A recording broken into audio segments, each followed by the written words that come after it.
All right, all right. Ew, ew. Hold on, we got to switch cameras. Good day, Grand Rising. Happy Monday. We're good to go. Ah, hold on one second. Of course, as soon as I log in.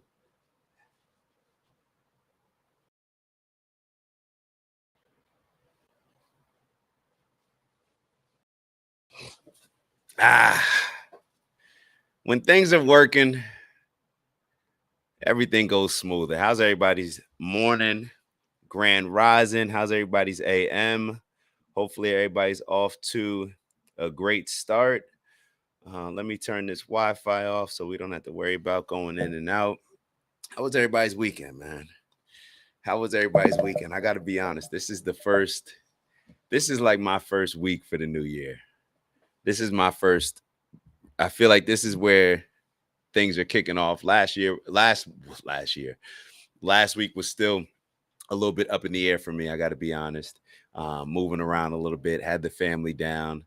Now it's just my parents here, and we can get back to regularly scheduled programming. Couple of the things that I want to focus on this year are reading and running. Reading and running. Those are two of the things that are going to set my theme for the year. And I was able to, didn't do my reading today yet, but I did get the running done. So let me actually reset this so I can see.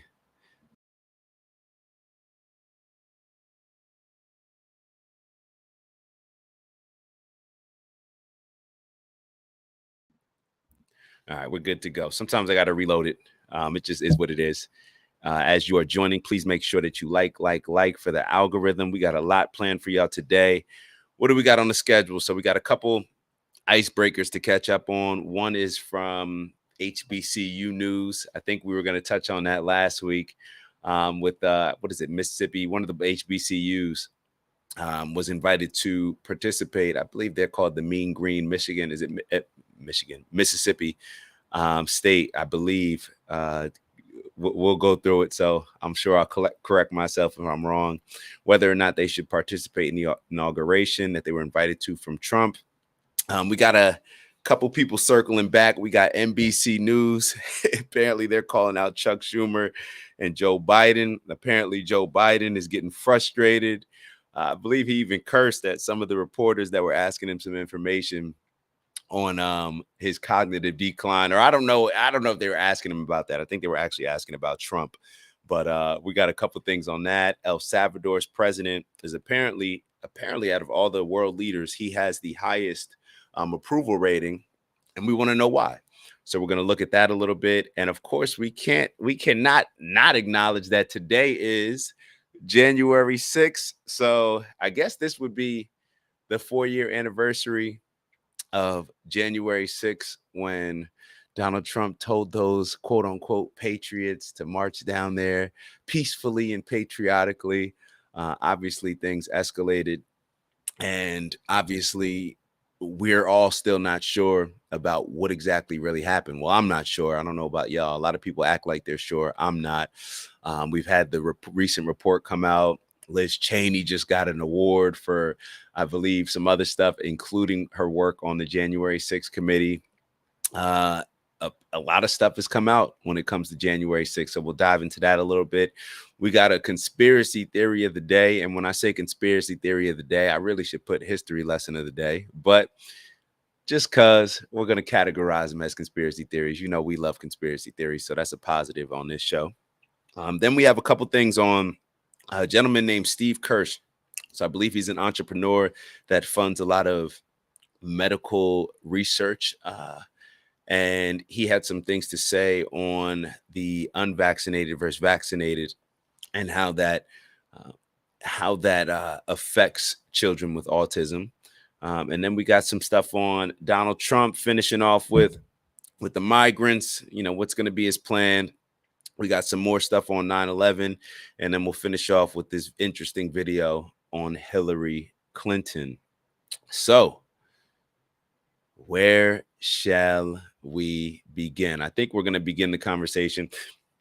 I was going to go HBCU, but let's actually start off a different place. Yeah, literally So I scheduled this stuff out, review it, and then literally 5 minutes ago I finalized it. And of course, as soon as I jump back on, I'm like, you know what? Actually, we're gonna switch it up. So let me go to a video. Well, let's bring up Chuck Schumer.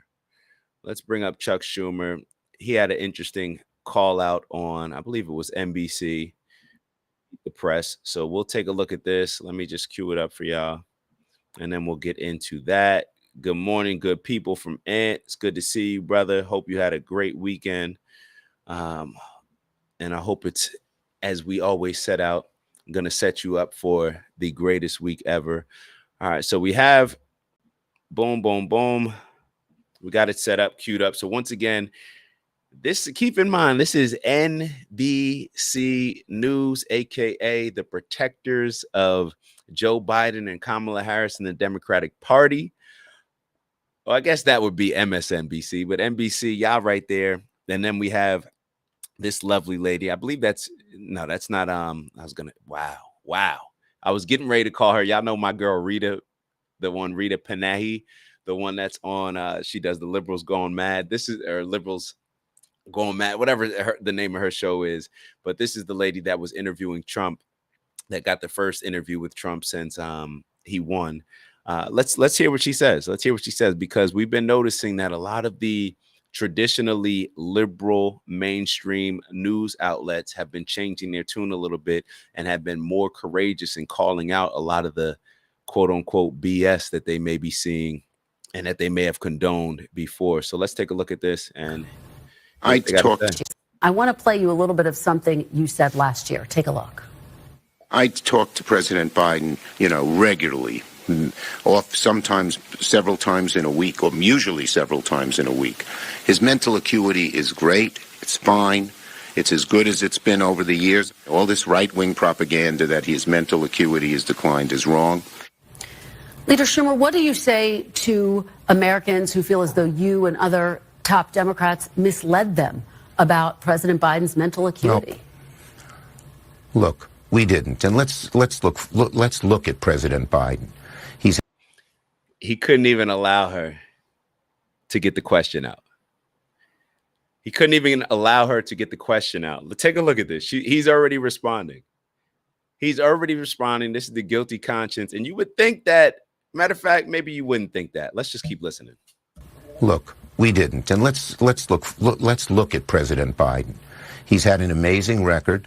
The legislation we passed, one of the most significant groups of legislation since since Lyndon Johnson's Great Society, putting in 235 judges, a record, and he's a patriot. He's a great guy, and he's a patriot. He's a great guy.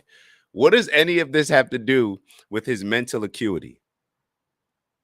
What does any of this have to do? And this is the question that we have to ask. Clearly, we can look at Joe Biden right now and say Joe Biden is not running the country. Are we all comfortable in saying that?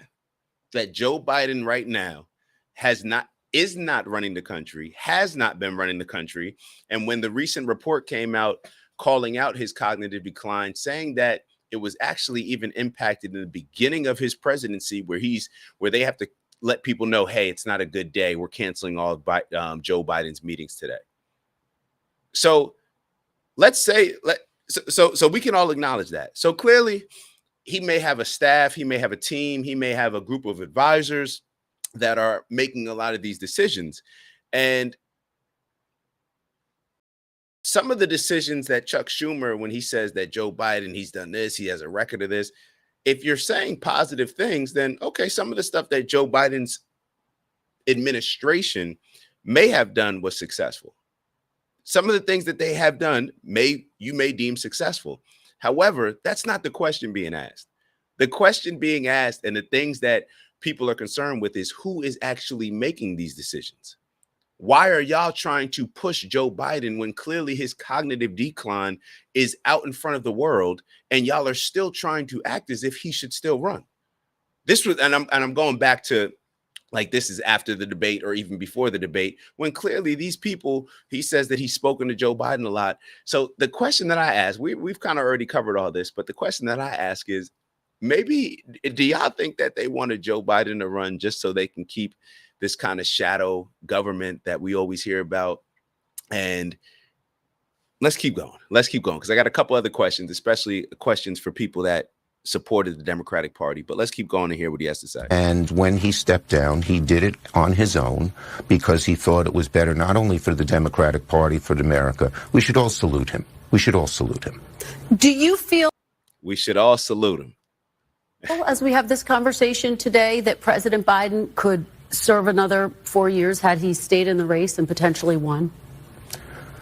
Well, I'm not going to speculate. As I said, I think his record is a stellar one, and he'll go down in history as a really outstanding president. I want to play you. So, remember I said I had a couple questions for y'all Dems, for the people that support the Democratic Party. I got a couple questions for y'all. As I hear him talk, as I hear him continue to lie, deflect, whatever it is that you want to call it, how dumb does he think that the American people have to be?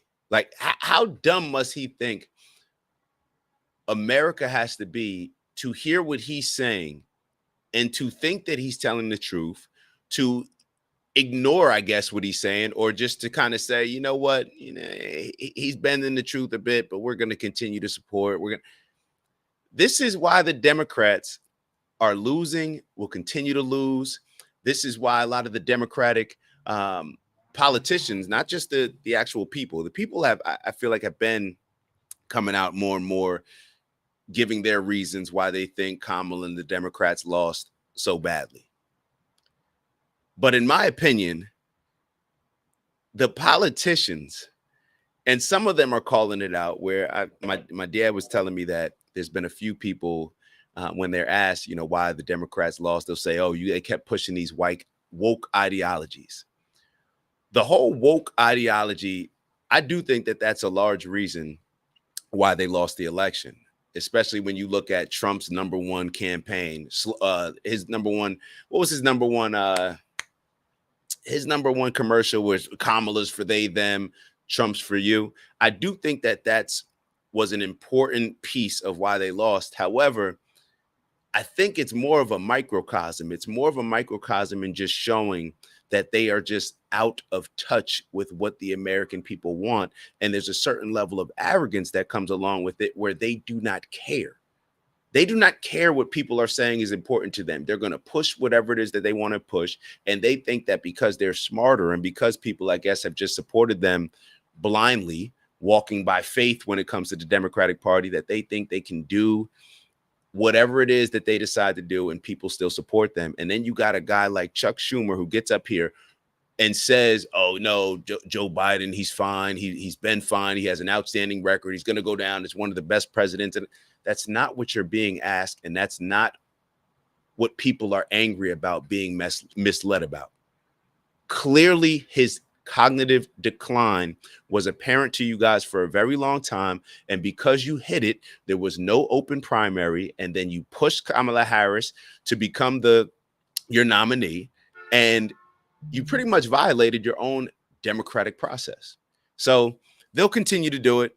Just wanted to use that as an icebreaker. I think it's interesting with NBC News now being a little bit more courageous about pressing these politicians that are on the Democratic side, where they used to protect them. Now they're pressing them about a lot of these issues. So I don't know. I guess my question would be for a Democrat, for somebody that supports the Democratic Party, how do you feel about this? Will you ignore it? Just like maybe Chuck Schumer's ignoring you and ignoring your questions? Or is there anything, and maybe this is the question to ask, is there anything that the Democrats can do to disrespect your intelligence, to not prioritize the things that are important to you? Is there anything that the Democrats can do to make certain Democrats look a different way? Maybe look towards a Republican direction, maybe look at voting for an independent candidate. Those are just the questions that I ask. What will it take? If not this, what will it take? So we'll move on from here. Let me make sure that I'm keeping up with the chat. Ant's in the building. Good morning, good people. Morning all from Uncle Brother. Uncle Brother sent over a dope piece comparing the colored free people in America compared to the slaves and their development over the years. We're definitely going to share a little bit of that. I woke up today and after my run, I was checking that out. So that was a dope watch. Antonice in the building. Shout out to Antonice. Good morning, y'all. Antonice wrote, of course they did. Uncle Brother wrote, don't believe your lying eyes. We didn't mislead you. This is exactly why I can't stand Democrats, politicians, period. It's really across the board. It's across the board. I would say that it's across the board politically, but when it comes to the last, I'd say 20 years or my young political life, it's definitely been the Democrats. The Republicans have more been willing to stand on certain things, whether you like them or not. Meanwhile, the Democrats, in my opinion, they're not even standing on the principles that a lot of the Democrats grew up with. And a lot of the principles that Democrats actually support the Democratic Party for, not wanting to go to war, wanting free speech. It's like they're hustling backwards, in my opinion, but people still support them. So I guess they feel that they can get away with anything. Anthony's wrote like dumb. They've been heavy gaslighting. They'd be heavy on the gaslighting. I agree. All right, so let's move on. We got Chuck Schumer. I believe we got 2 more icebreakers for y'all. Let's go. All right, so this one y'all are going to enjoy. This is one that we were going to touch on the other day, and I want y'all to hear this conversation about the Mississippi HBCU band that was invited to Trump's inauguration. And I want to get y'all opinion. But first, let me get Uncle Brother's comment. Politics has been formatted like team sports. We're supposed to stand behind our team no matter what. I agree. And it's the dumbest thing. You know what's so funny? Hold on. Uncle Brother, I'm going to give you know what's so funny? Perhaps we've been disrespecting sports fans a bit too much. Perhaps we've been insulting their intelligence by even comparing what we're seeing on the political front to sports. And what do I mean by this? Sports fans, when I talk, I'm just thinking about over the last week. Listen, as a matter of fact, I met my young boy I met a young man. He's probably about like 11, 12 years old. We were at the beach throwing the football, and his name is Levi. And he was a Jets fan. I believe he was a Jets fan. Levi, don't get mad at me if it was the Giants. Neither here nor there. I just want to make the point. And Levi had the same sentiments or same disposition that a lot of sports fans have, where if their team sucks, like I've been running into a lot of Giants and Jets fans where they'll say like, yo, they suck. They're terrible. Like we can't. They will call out their sports teams. They will call out their sports teams even more so than people that have continuously supported the Democratic Party are willing to call out the Democratic politicians that are lying and misleading them, even when it gets called out right in front of their face. So perhaps we've been being a little bit unfair to the sports people, because I'll be totally honest, they've been more willing, at least in the conversations that I've had, to call out their teams that are not performing well compared to the politicians. And when it comes to the team, you know, they're willing to call out a team, and, you know, you would hope that the team is still trying their best. When it comes to these politicians, they're just lying. They're lying and doing certain things that are not in your best interest, and you still continue to defend them. The things that they're pushing, I've had multiple conversations about certain things that fall into this woke category over the last week with people that actually vote for the woke agenda. It's like, if you're voting Democrat, you're voting for the woke agenda, and they can't stand it. But it's like, so neither here nor there. Maybe we've been a little bit unfair to the sports fans. That's all I'm saying. All right, so wow, makes sense when you think blue no matter what.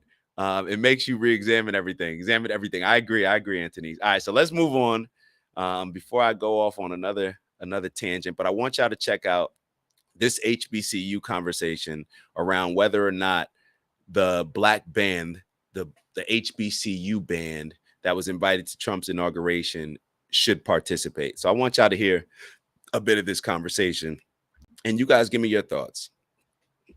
Let me get off the screen. There we go. The Mississippi Valley State University's marching band got invited to perform, let's hold on to our seats, at the upcoming presidential inauguration. The band, the Mean Green Marching Machine, will perform apparently at the 60th presidential inauguration parade in Washington, D.C. on January 20th. And of course, the Delta Devil Band has played on several stages, big stages over the years, including NBA games, the Rose Bowl parade, the New Orleans Mardi Gras parades. They don't play down there in Louisiana, and the National Show Band Battle of the Bands. It's become a big thing, particularly in recent years. The band is apparently soliciting, in fact, I did see that, the band is soliciting donations to make this opportunity possible for students. But is this a good thing? Let's talk about this, brothers. Matt, good thing, bad thing? Any thoughts about the Mean Green Marching Machine being invited to come up to DC and march in the Trump inauguration parade? All right, real quick. All right, so I got to get y'all opinion. Take a look at the screen. Gentleman in the middle, he's asking both people on the sides, what's their opinion? What are y'all thinking? Just by looking at them. I'm just wondering. Something you shouldn't prejudge. It is what it is. We're just having a little fun here. I'm just wondering based on looking at them, what type of feedback do you think you're gonna get? I don't know. Maybe it'll align with what I'm just asking. Let's keep going. Right. It's a bittersweet thing because, of course, what college kid doesn't want the opportunity to perform for the president? The problem is it's going to be this president. That's the bad part about it. But it sounds like it's a great opportunity for them, for the school. And I hope despite the person in the White House, they're able to really revel in the honor of being, asked to perform in an inaugural parade. But again, I wouldn't want to do it for this guy. So that's the bittersweet part of it. It's bittersweet. It is bittersweet. You know what's funny? I can't judge too harshly. Well, I can judge as harshly as I can, as I want. However, I do have to also understand that there was a time when I probably would have said the exact same thing or worse. I would have been even harsher. There was a time I can remember when I forget who won. Maybe it was the Patriots, or I forget. There were certain teams that won. It was either a Super Bowl or an NBA team that won the finals, and a bunch of the people decided to not go and do the tradition of going to visit the president because Trump was in office. And I probably supported it at the time. As I'd like to say, matured in my outlook on politics, and as I've gained a deeper understanding, rather than just accepting what mainstream news outlets have always pushed, a lot of liberals have pushed, a lot of race baiting hustlers like Al Sharpton and all these type of folk have pushed. I always think back to, for me, 8 years, I thought Donald Trump was a racist because he said that white supremacists in Charlottesville were fine people. And I always go back to that because that was the main thing that I called him a racist for. And the media knew exactly what they were doing by cutting off the clip of him actually condemning the white supremacist and saying that we're not talking about them. They should be condemned at all, by all means, the white supremacists and the neo-Nazis, I believe Trump said. So I feel that I have to give a little bit of grace. I have to give a little bit of grace, or maybe I don't feel that I have to, but maybe that's just where I am right now. But when you have people that are like this gentleman right here and saying it's bittersweet, it's almost like you're going to make those kids that are a part of that band feel bad about the amazing opportunity that they received just because you don't agree with the politics of Donald Trump. So just because you don't agree with the politics of Donald Trump, you're going to make those kids feel bad as if the thing that they're getting invited to is not an amazing opportunity that they should be proud of, that everybody should get behind them and really push. Now, he was actually, even though he was, making them, in my opinion, if I was on the band, I would feel a little bit bad about it, saying that it's bittersweet, saying that, oh, you're doing it for this president. I think that I disagree with him. I disagree with him based on my outlook now. But like I said before, I could have aligned with him and understood. So I do want to give a little bit of grace there. But when you take a step back, it's like, what exactly did Donald Trump do to black people compared to, let's say, if Joe Biden ran and won, compared to if Kamala Harris won? Why do we sit back and think that Donald Trump is so much worse or bad for black people, but then we celebrate, at the very least, tolerate a guy like Joe Biden that has shown on many occasions how he feels about black people, telling Charlemagne, you ain't black unless you vote for me, while Charlemagne's trying to push him on actually doing certain things for black people, whether it's his involvement with the crime bill that probably is the biggest contributor to the lack of success in the black community right now. When you look at the amount of black men that were taken away from the families due to that crime bill, especially when you have, different laws when it comes to crack cocaine that black people are more likely to get involved with compared to the same drug, but in a different powder form of cocaine that is more likely for white people to get involved with, when you got different rules based on it. So I just sit back and I'm like, damn, like it's on one end, I'm questioning, like, I'm thinking about how I used to think and I'm questioning these things. But also I'm just like, it just shows how completely misled we can be, especially with a lot of our leaders, people that we respect, like this gentleman, I'm sure, who's on TV, has a certain level of influence. So let me look at some of the comments, get some of y'all feedback, see what y'all think. Hold on. Dang, I didn't know y'all were. All right, hold on. Let me go back. I didn't realize we had so much. All right. Wow, makes sense. Okay. My thoughts is black people are aggravating. They donated to Scamala, but not them. They're mad. So damn. And so Anthony, so you're bringing up a great point. So the band is looking for money to help them get out to the inauguration. And what you're bringing up is the fact that black people will so willingly donate to Kamala Harris, Scamala Harris, as you called her, but then will hold back when it comes to donating to these young kids to give them an opportunity. I agree. And I know they about to be on Bull. Look how the middleman dressed. BLM. Yo, Anthony's going off. The things I've said about that man, I feel so bad. It's a lot of stuff. And I said he was racist for wanting that border. That's another example. You know, how many of us, and this is what it comes down to. It's like the Democrats and I have to call it out, the Democratic Party and the Democratic mainstream media outlets like the MSNBC, the CNN, the NBC, the ABC, they completely misled us. They're supposed to be journalists, but they've completely misled us.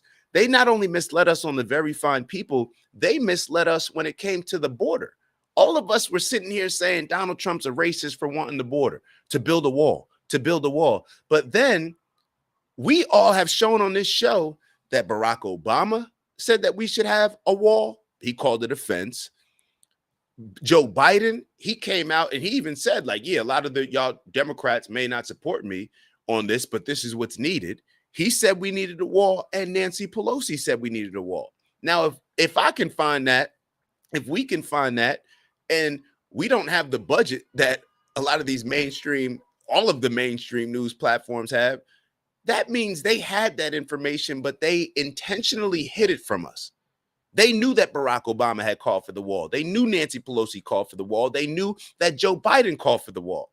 But instead, they allowed Donald Trump calling for the wall to be the rallying cry for Donald Trump and the MAGA party being racist.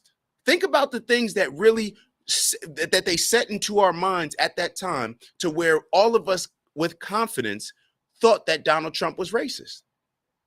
Think about that. The two main things were build the wall and very fine people. And we were misled very strongly on both of them. And when I say misled, I'm being very nice in saying that. I'm actually giving a lot of grace, because I think that we were just blatantly lied to. All right. So manipulation, I agree. They told us he is, and black people ain't did no research, so we believed it. That's a fact. Literally, the people I know who don't like Trump don't know why they don't know why. They will tell you the news said he's a racist. That's a fact. That's a fact. Tell me why you don't like Trump, and tell me how those same things, those same reasons that you named, don't apply to Joe Biden. That's what I would ask you. That's what I would ask you. Shout out to big bro Doug in the building. Good to see you, big bro. Uncle Brother wrote, that's the brother in the middle I'm speaking about. Okay, okay. Literally. Did I miss it? And let me know if I missed the comment as well. Uncle Brother. I agree. The kids deserve the opportunity. The kids deserve and should get the opportunity to participate in the inauguration. All right, I'm with you. Let's keep going. Let's keep going because we still got to listen to the other brother. Absolutely. Absolutely. Mike, what you think, brother? It'd be like performing at a Klan rally. That's not, I mean. It'll be like performing at a Klan rally. This brother just said it would be like performing at a Klan rally. I'm being honest. This is why a lot of these older people are not respected as much as they may feel that they should be. Y'all are just completely out of touch. At a Klan rally? That's now what we're saying about Donald Trump. So anybody that voted for Donald Trump is now supporting a Klan rally. We're supporting now we're supporting KKK. That's what he just said. Donald Trump in the inauguration is going to be a Klan rally. This is why they lost. This brother doesn't even realize he's got the Malcolm X in the background. He's got a picture of Malcolm X in the background, got a picture of Muhammad Ali in the background. Did you ever go back and listen to some of the speeches that Malcolm X gave, that Muhammad Ali gave? Did you hear Malcolm X talk about the Democratic Party? Did you hear him compare the Democratic Party to the foxes when he said, when I believe it's the Ballot and the Bullet speech, where he's comparing the Democrats to foxes that smile in your face but will rip you apart, and then comparing the Republicans more to wolves. But in my opinion, when you're listening to Malcolm X's speeches, by far, he said that the Democrats are more dangerous when it comes to black people in America. So this man doesn't even realize, and this is what a lot of these folks don't realize. They never were able to make the adjustments. I told y'all before, I went to an event maybe a year and a half ago at one of my buddies. His dad was heavily involved in the civil rights movement, NAACP, and actually even the Nation of Islam. And I'm sitting there at this event, and they had some older gentlemen speak, and I'm just like, damn, like I feel like this is. I feel like I'm in the 60s. I feel like y'all are talking about the same exact things. Like you haven't like revised or you haven't updated your iPhone. Like you got to like it's not the same issues, and you're trying to use the same game plan and playbook that you used before. It hasn't worked. The talking points are not working. And this gentleman, like calling it a Klan rally. Bro, so what would a Democratic rally be? What would an inauguration be if a Democratic Party gets in? If a Democratic president? This is why, maybe this is one of the reasons when we sit back and we talk about culture and why the black culture is what it is. Maybe this is one of the reasons, right? You look to leaders. Let's go back to one of our favorite movies. Remember the Titans.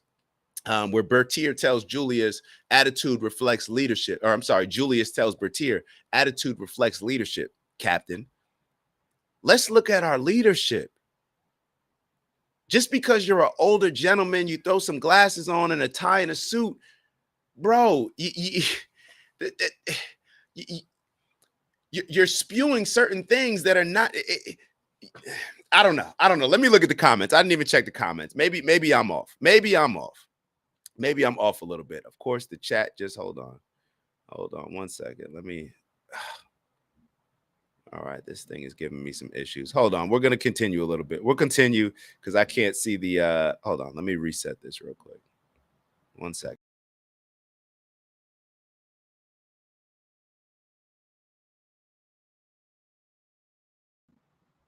Sometimes I got to just reload the screen. So my apologies about that. Hold on. We're going to get the video back. But I just don't understand these type of brothers. I don't understand them. I don't understand them. And I don't understand why you continue to push the same talking points. Bro, move on. Like we gotta get to a point where it's like we're not falling in the same trap that our parents have fallen into, that we've already fallen into. Like we just got to do better. All right, so let me Anthony's aunt wrote, that's crazy. Bahaha, a Klan rally. So it'd be the fear mongering for me. Like they just don't get it. Why do you? It's like, are y'all not talking to any young folk? Are y'all not talking to? And this is a conversation that continues to come up. I had a conversation with my parents, and for a very long time, I've been telling them, I said, the issues and reasons why y'all vote the way that y'all vote is because you don't have to deal with a lot of this woke stuff in a real world way, the way that I have to deal with it being at my age. You're not going to have any more kids. You don't have to worry about drag queens reading books to kids in schools. You don't have to worry about Tim Waltz wanting to put tampons in boys' bathrooms. You don't have to worry about a man wanting to play sports against your daughter, or that same man that's swimming against your daughter also being in the locker room with them changing. We all say protect the women, right? Protect the women. I believe there was a video that we played last week where it's like, can you imagine the mindset of a young teenage girl, or even a little bit older, the things that they go through, the insecurities that a lot of them go through, and then they're going to be changing in the same bathroom as a grown man. I mean, as a man, I shouldn't say grown man. As a man, like, come on, like let's keep going. Let's keep going. And Anthony's row C, like they know that's going to scare them kids.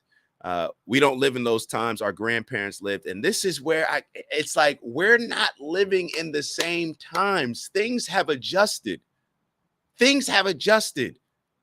But people will continue to do the same things and not even try to look at things from a different point of view. Perspective. There's certain, maybe it's these P words for me when it comes to purpose, perspective. Those are when perspective may be the most important thing that we have, because it determines how we see the world. These folks are lost, man, in my opinion. They're lost. Anthony's wrote, definitely one of the reasons. Just watch Remember the Titans with my son, shed a tear. Yo, Queez, I love that. I can't wait. Miss those junkyard dog days, man. It's funny. You know who I was just talking to, Queez? I was talking to your nephew yesterday, Ja. I'm gonna let you know. I was talking to Ja and Quan. Uncle Brother wrote, yes, you missed the comment. Dr. Carr is part of a contingent of Black folks that are on a mission to keep Black folks voting for Democrats. It's almost like wanting to keep people on the plantation. Why? That's the thing. Why? Like, don't people realize that your power is when you don't commit? You lose all leverage once you commit without getting anything in return. That's why I'm not married yet, because I'm not ready. I can't give up that leverage. There's still certain things that I need in return for this to work out according to plan. And I'm joking a little bit, kind of. But the point is, once you give away your power and commit to something on a consistent basis without getting anything in return, you lose all of your leverage. Why are they begging us to do something that has not worked for them? If you guys are still bringing up the same KKK fear-mongering talking points that people were bringing up 60, 70 years ago, then clearly your strategy has not been working. So why not consider doing something different? Consider it. How you spit some knowledge to them, and hope you spit some knowledge to them. They don't listen to me. We're going to talk about it. We're going to talk about it. But yeah, this is just, let's keep going, because we only let him get in one sentence. Let's keep going.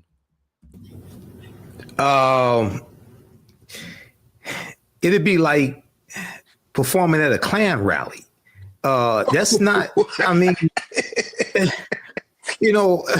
honor, I mean, okay, yeah, if it was just to be invited to perform for a president in inauguration, but this is an anti-Black president who's gone on record referring to nations like Haiti as S-hole countries. an anti-black president. So this same anti-black president was the one president that gave HBCUs long-term funding and more money than other presidents. He committed more money to HBCUs than Barack Obama, than previous presidents. But this is an anti-black president. Next, he said this. Record referring to nations like Haiti as S-hole countries. Can we call a spade a spade? Can we call a spade a spade? If we look at the Jets right now, if you look at the New York Jets, if you look at, I don't know, what team's doing bad in the league or had a terrible season. If you said that the Jets are a S-hole team, would anybody like disagree? Like, if you said that a team that's doing terrible was a bad team, is that like, are you racist or are you, you get what I'm saying? Like, I know it's a different type of comparison, but I think a lot of Haitians would agree that Haiti is an S-hole country, which is one of the reasons why so many of them have decided to migrate here. So now no white person can refer to a country, island, any area, city that is doing terrible, not just from a poverty standpoint, but from a crime standpoint, for all these different reasons as to why this gentleman probably would never want to live in Haiti. We can be clear on these things, but because you're white, you can't call it out. Well, you had no problem when Joe Biden told you you ain't black unless you vote for me, which was kind of like, damn, we over here. You would never tell that to any other group. You would never tell a group of Jewish people you ain't Jewish unless you vote for me.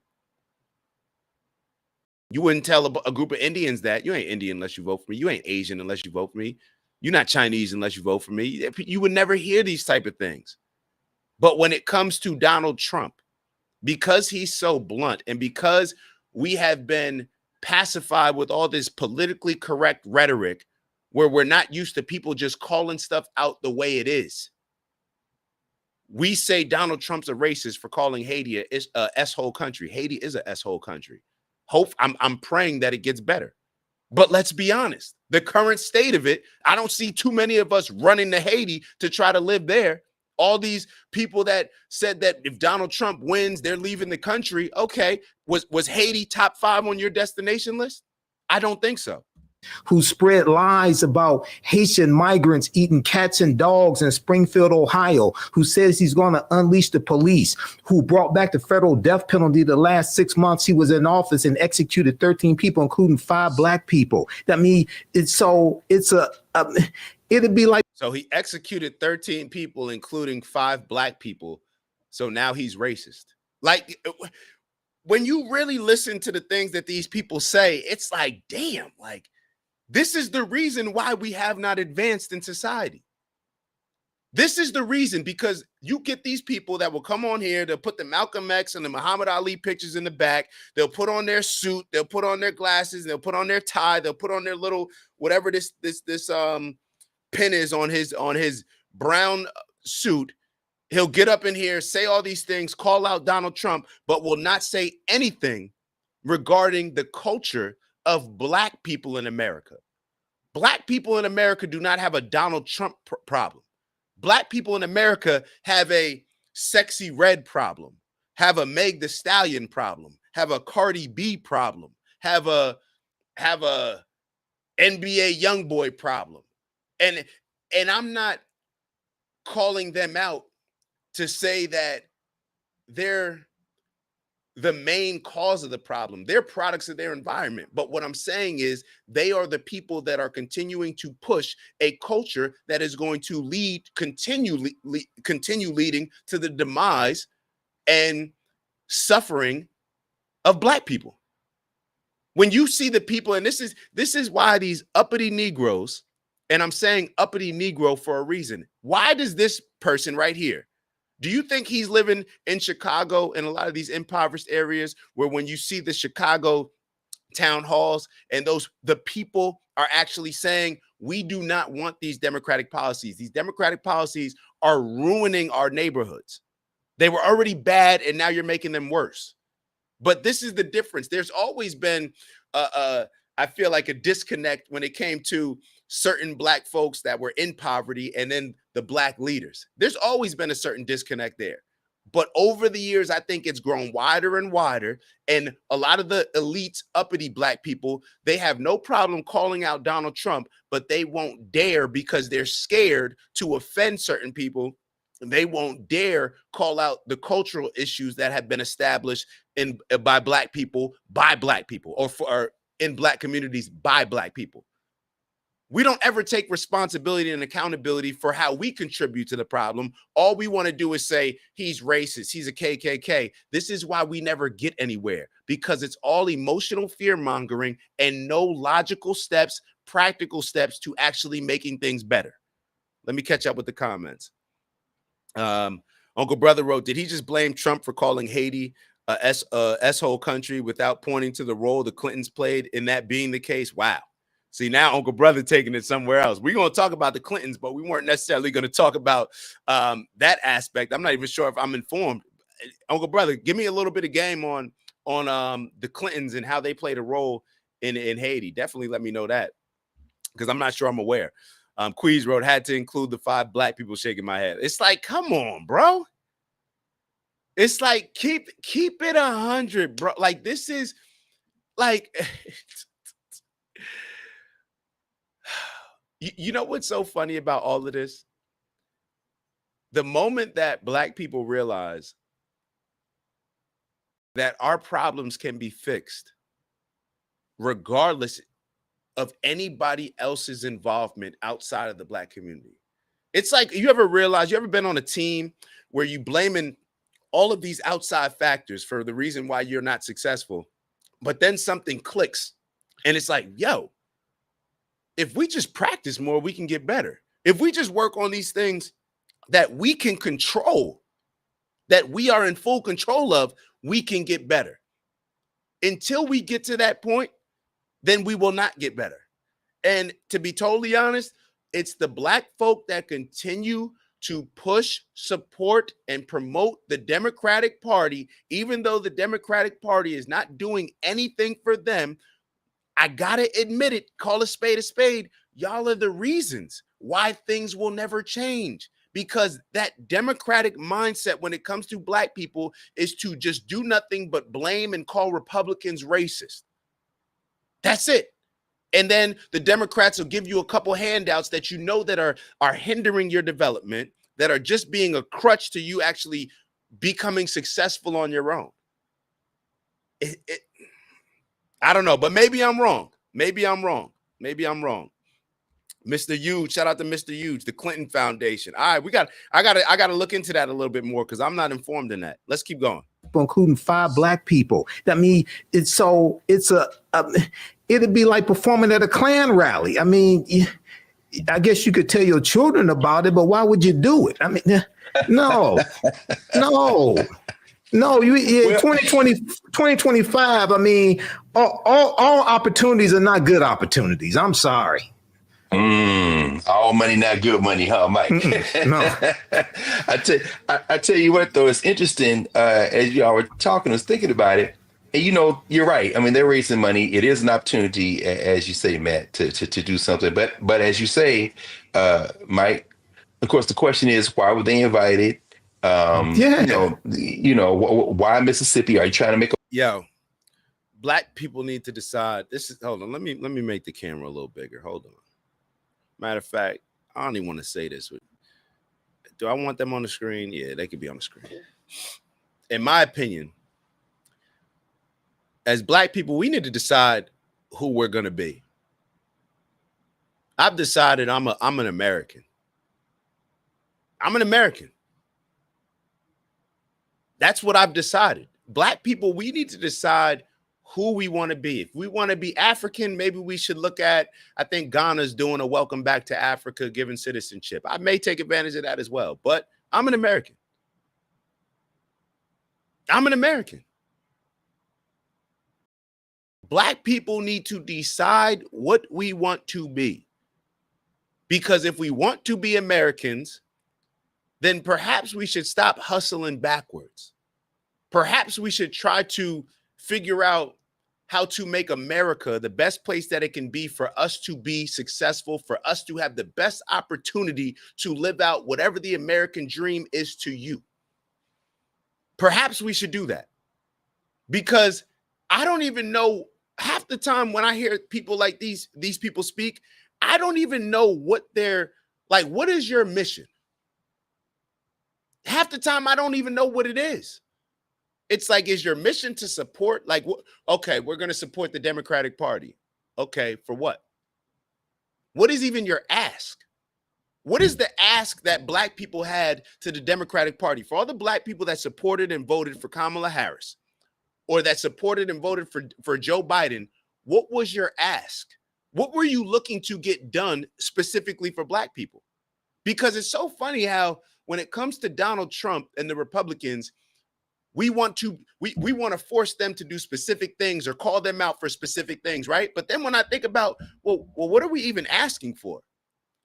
Especially as a salesperson, you realize that the hardest thing to do is ask somebody for the sale, right?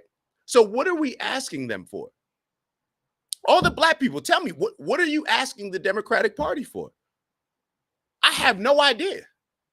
When Charlemagne was sitting down, I got to go back to it again, with Joe Biden, and he was actually asking Joe Biden certain things about what he would potentially do specifically for Black people, we heard what he said. You ain't Black unless you vote for me. When Kamala Harris was asked what she would do specifically for the Black community, we've all seen the video of Kamala. I can't do anything. I can't do something specifically for Black people. You think I'm going to do something specifically for Black people? Have y'all not seen this video of her?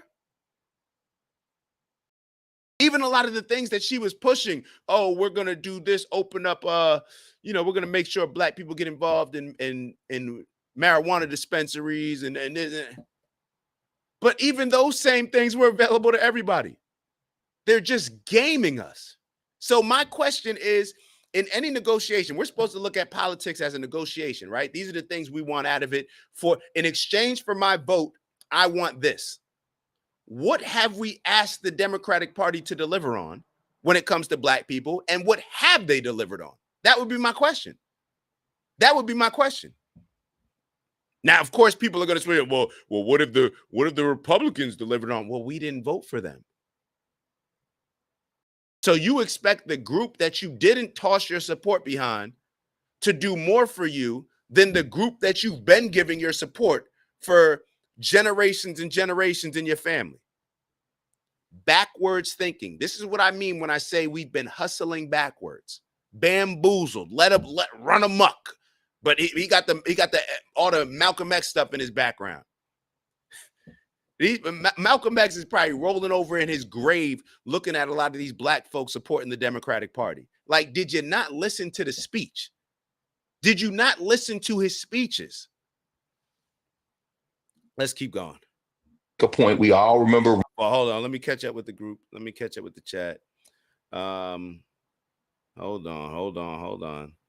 Myro, what if he's trying to invite them to show he's not racist? LOL. Maybe he liked Obama's inaugurations. LOL. Yo, what? This is the funny part, Maya. I don't think Donald Trump needs to do anything to show that he's not racist. I damn sure don't think that Donald Trump feels that he needs to do anything to show he's not racist. Donald Trump has always been loved by Black people. Matter of fact, there's a video that I was going to share. I think I got it bookmarked, where it was highlighting Donald Trump's involvement in the NBA and how much they loved him, and how all these athletes, Shaq loved him, all these different and it's like, what you hear how Mike Tyson speaks about Donald Trump. He loves him. All of the Black folk, they wanted to hang out with Donald Trump. They wanted to hang out with Donald Trump. Donald Trump doesn't feel like, just because Black people sit here and we got guys like this that call Donald Trump a racist, mainstream media calls him Hitler. Man, Donald Trump ain't sitting here thinking that he actually has to respond to that type of stuff. Like, that's like, it's like social media compared to real life. Like, people, oh, they act one way on social media, but when you see them in real life, like, I don't know. I don't know. Shout out to Skeeg in the building. What's good, Merch? Dak just fancied make America great again. Bro, I'm an American, bro. I'm trying to tell you, I'm an American, bro. Like, I don't know how else to put it. I'm an American, bro. Like, I don't, if I was something, if I wanted to be something else, if I was passionate about being something else, then I would go there. I would go there. If I was excited about being, you know, I don't even know what else would I be if I was Ghana. If I was excited about Ghana and I felt a connection with Ghana, I would go there. I would go there. I'm an American. This is where I'm at. This is where my home is. This is where I want things to be better for me, my family, my tribe, my village, my community, my team. This is it. So that's what I'm committed to. And instead of being bamboozled with fear mongering and emotional tactics that Black politicians have used, white Democratic politicians have used, Black pastors have used, all of this type, bro, you're not gaming me with this stuff. You're not. Anthony's wrote, their mission be to get you upset and mad. They said they didn't want to go back to chains and cotton, and they wanted to freely AB. I'm not sure what AB is. Anthony's my fault. I'm not sure what the AB is. I'm sure I'm missing it. Maya wrote, inviting an HBCU band to me makes it seem like he's intentionally trying to bridge a gap. I could see that. I could see that. I mean, I could see that. A lot of people say, like, even him choosing the song, the YMCA as his anthem, is him trying to bridge some gaps. So I just don't think that what's so funny is, it's like, okay, let's say that it is him trying to bridge a gap. Let's say that it is. That would mean that Donald Trump, hold on, let me, how does camera look like that? It's just the background, the sun. All right, let's say that Donald Trump is trying to bridge a gap. That would be him extending a hand and saying, look, I want to bring the country together. This is me trying to bridge a gap. Okay, I agree with it. I just really don't think that the fact that I don't think that Donald Trump has to do that or that's on his mind, then that's actually a very commendable thing, you would think, right? So if he's trying to bridge the gap, if he's trying to become a president for everybody, the things that he said after winning, a lot of people have said his tone has changed. He hasn't fallen into the trap. Let's go back to the Meet the Press interview that he did. Matter of fact, he even has Republicans mad at him because he's saying, like, look, man, even on the trans stuff, like with the bathroom, he's like, yo, it's clearly like there's certain things to him that he doesn't even want to address because they're not huge impacts in him running a country and making the economy better, making the country safer, and the things that are being prioritized, like the border and all these wars that we're involved in. That's been his energy. So if he wants to try to bridge the gap, why are we fighting it? Why are we fighting it? The guy won. It's like on one end, we look at Trump and say, he's an asshole. He's this, he's that, he's this. But then on the other end, anything that he does to, like Maya said, to try to bridge the gap, we'll just look at it. No, it's just a bad tactic. It's just this, that. Well, isn't that exactly what the Democrats have been doing? Isn't that exactly like, think about it like this. For all the people that are calling out Donald Trump and saying, oh, he's just trying to do this in order to win some favor with the Black community, dummy, isn't that what the Democrats have been doing? And I hate to say dummy, but damn, like, isn't that the exact tactic what the Democrats have been doing? But we love the Democrats, right? We love the politicians and what you're accusing Donald Trump of doing, that's exactly what has bamboozled us with the Democratic Party for generations and generations. Damn. All right. Cal wrote, these gatekeepers are out here doing their job for the Dems. They got theirs, and we'll make sure we stay where we are. I agree. Mr. Hughes wrote, hooking up with Kennedy is bridging the gap with the real left. That's a fact. That is a fact. Donald Trump hooking up with Kennedy was bridging a gap. I was an RFK guy. He bridged the gap. Y'all hear how I talk about him now. He bridged the gap. It's clear. A, B, abort. Oh, I got you. My fault. Mama Lay, morning all. What Obama said was a very harsh judgment and saddened me. I firmly agree about the Democrats doing nothing for us. Obama couldn't even help all the horrible crime in my hometown, Chicago. Oh, shoot, I didn't even know you were from Chicago. And Chicago being the place that put him on the map. But let's not forget, Barack Obama is the same guy that when the Michigan, remember when I think they still may be going through a water crisis, but when they were going through a water crisis in Flint, Michigan, when the water was still bad, Barack Obama got up there on his stage on that platform and fake took a sip of water to try to convince the people in Flint that their water was good. Think about that. Think about how evil of a person you have to be to take a fake sip of water. And I may play this Dave Smith video because Dave Smith just put out a video and him criticizing Barack Obama in ways that I've really never heard people like so outwardly criticizing him. Barack Obama he's no different than one of these pastors that just will say and do everything. They really just want money for the church. He's a poverty pimp. He's no different than an Al Sharpton, a Ben. What's the attorney that does all the Black Lives Matter stuff? They're all the same person. They have the same moral compass, the same lack of integrity, all of them, in my opinion.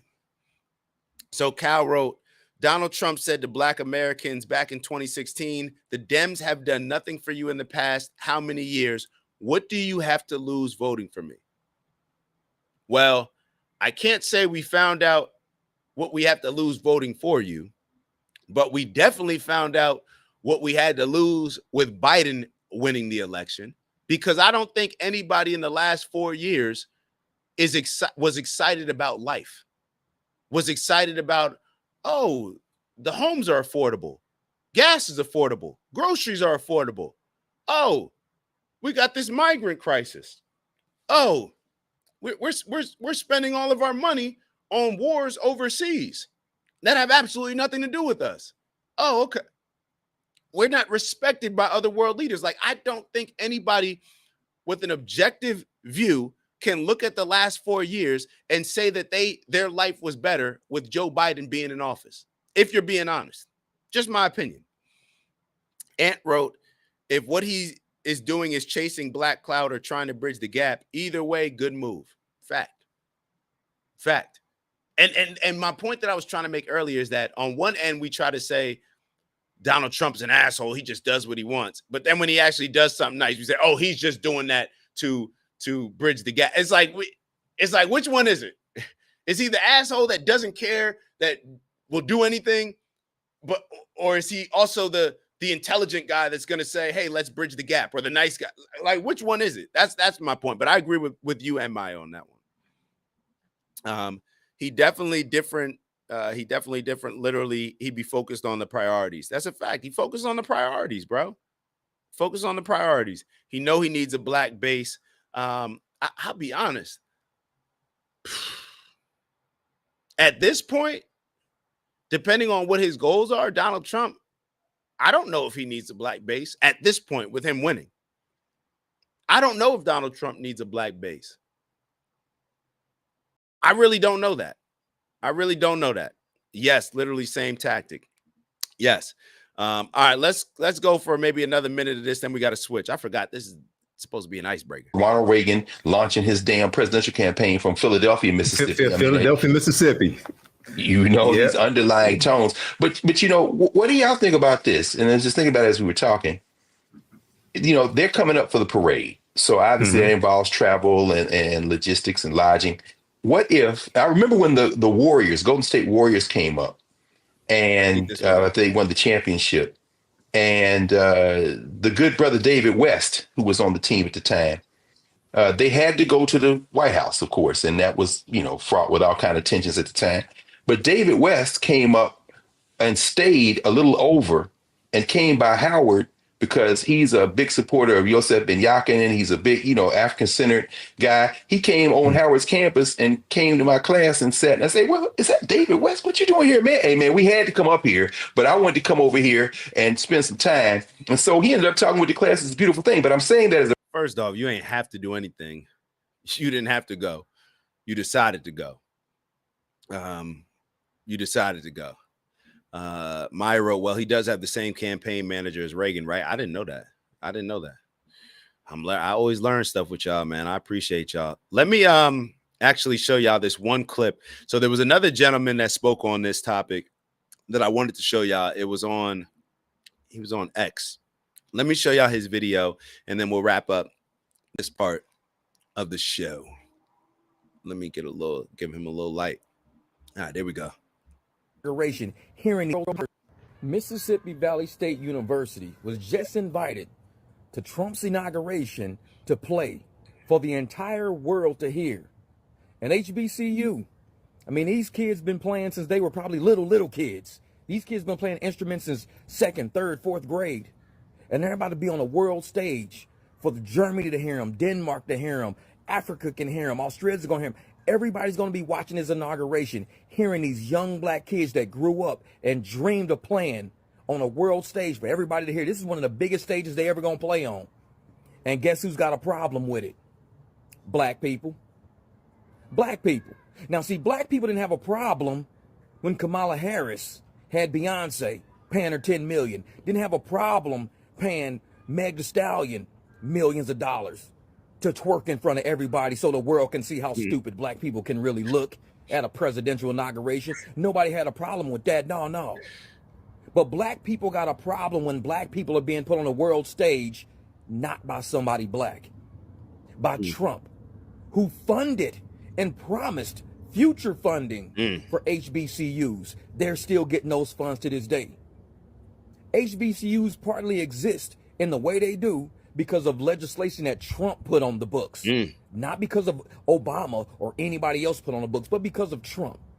And Trump is like, not only do I want to help you at the HBCU, I want you to come and play at my inauguration. I want everybody to see all you young black children that used to be 7 years old playing saxophones, 13-year-olds playing drums, trombones at 19. I want you to come play on a world stage to show people how talented our black young Americans are. Let me ask y'all a question. This is what I mean when I say emotions, right? Emotions. You saw the brother that we had on before, the one that I keep getting on with the doo-doo brown suit, with the Malcolm and the Muhammad Ali in the background. Okay. Emotions can sometimes cloud your judgment when it comes to finances, in my opinion, right? What is most important when it comes to the HBCUs? Them having funding, so therefore they can teach, they can educate, all these different things. They can have a school that is exciting and developing young black men and women, right? Girls and boys. Donald Trump putting them on this world stage is probably one of, I would have to say, maybe the biggest platform that is going to allow them to market their school, to market HBCUs in a way that any other I'm trying to think of another platform that could be as big as the inauguration, that could make people that you're literally, he's giving them marketing. He's giving HBCUs, here's the ability to market your schools. Here you go. I already gave y'all long-term funding. Now I'm going to give you the opportunity to show people how dope your school is, how dope your culture is, and to make people maybe more exciting about going to HBCUs. That's putting money in people's pockets. That's not only, matter of fact, that's not putting money in people's pockets. That's not getting handouts. That's allowing you, hey, here's the stage. You do what you want with it. I don't need to control. You do what you want with it. This may be even more impactful than some of the funding that they receive, where it's just money being sent out. I'm giving you the opportunity on the biggest stage. This is going to be the biggest, probably most watched inauguration of all time, maybe. Unless it was his other inauguration, Donald Trump's other one. But to me, this will be bigger. He's giving them a platform, giving you an opportunity, not giving it a handout, giving you an opportunity like, yo, do your thing. Do your thing. On a world stage, the only people that got a problem is black people. Hustling back. I made a video saying the most racist people we got to this day are black people. You believe me now? Now you see what I'm saying? Racist against ourselves. How can we sit and be mad at ourselves for having the limelight to show people we are great musicians, we are very talented, we are educated, we do go to college to do things other than play sports? And the only people upset about that are black people. Y'all trash.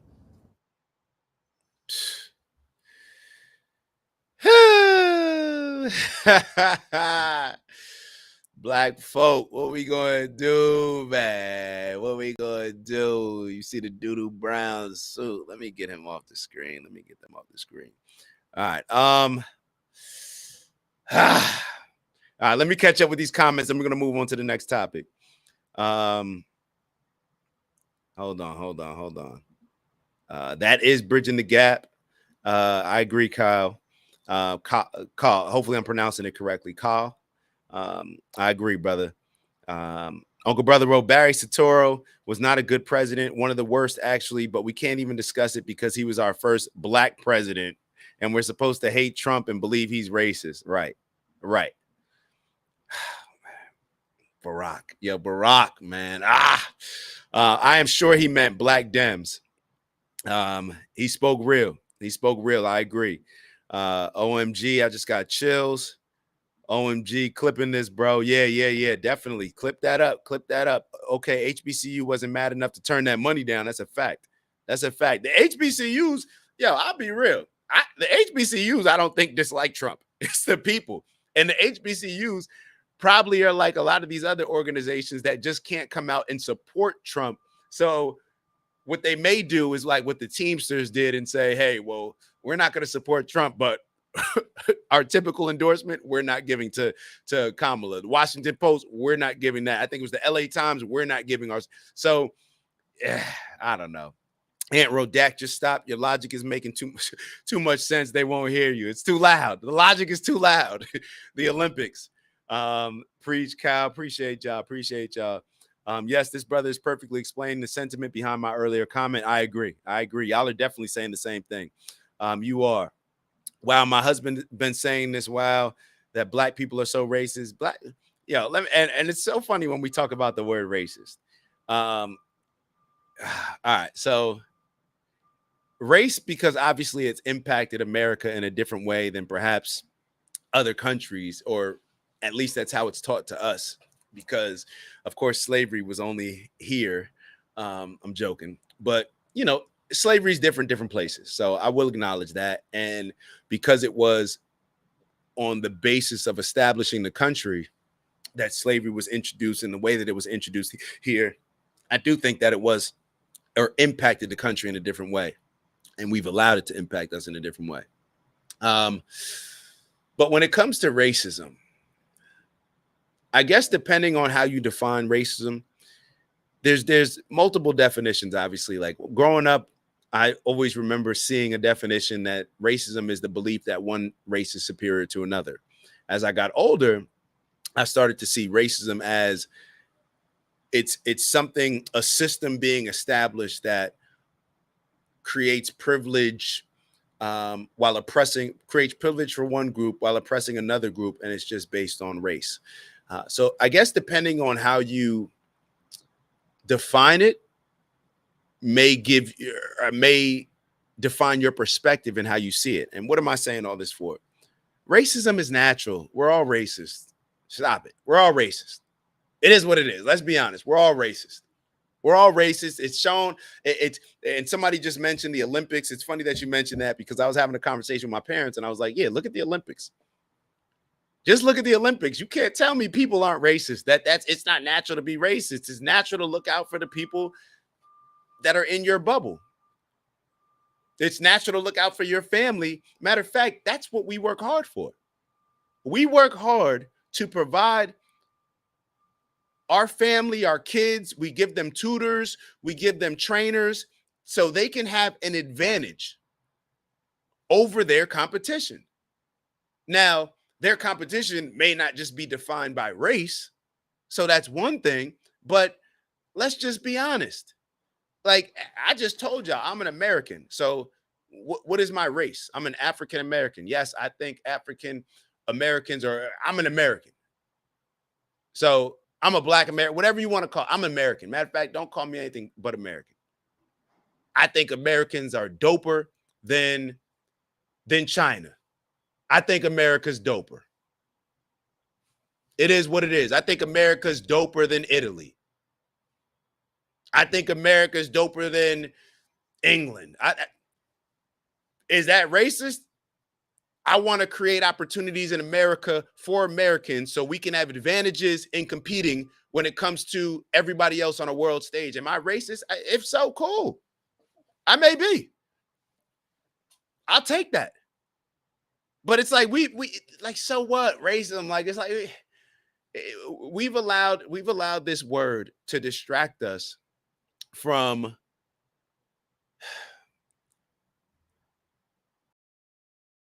acknowledging the things that are really holding us back. We've allowed racism because why? Because we've accepted this emotionalized racism where this person doesn't like me, so therefore they must be racist, or they said something mean to me. So what? They didn't hire me. Okay.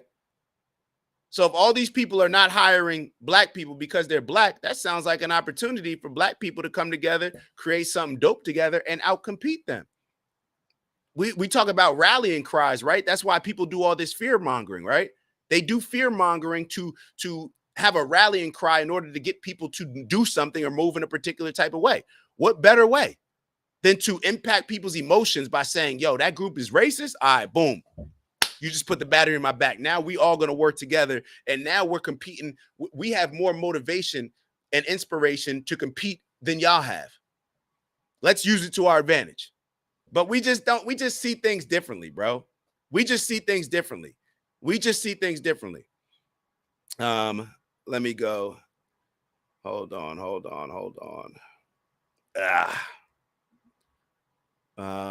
Appreciate you, Antonice. I want to make sure. Hold on.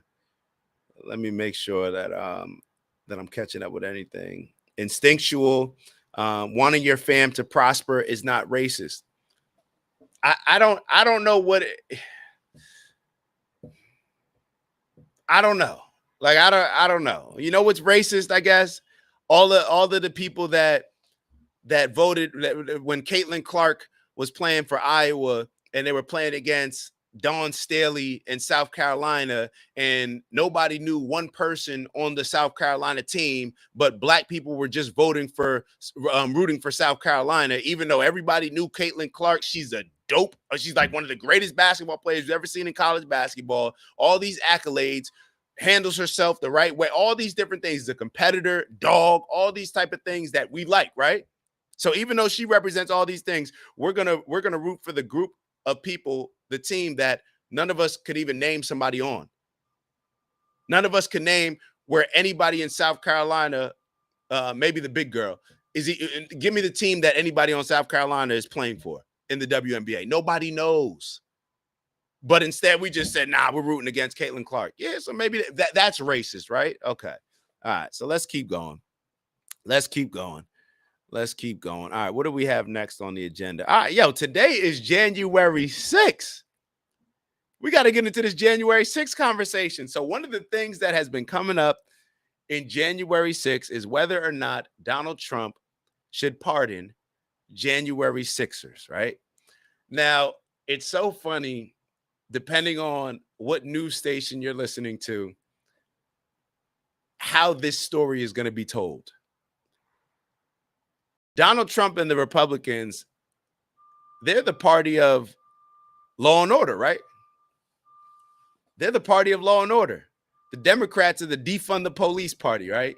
And this is just a funny instance where it shows that people will align themselves with whoever they need to align themselves with in order to prove their point.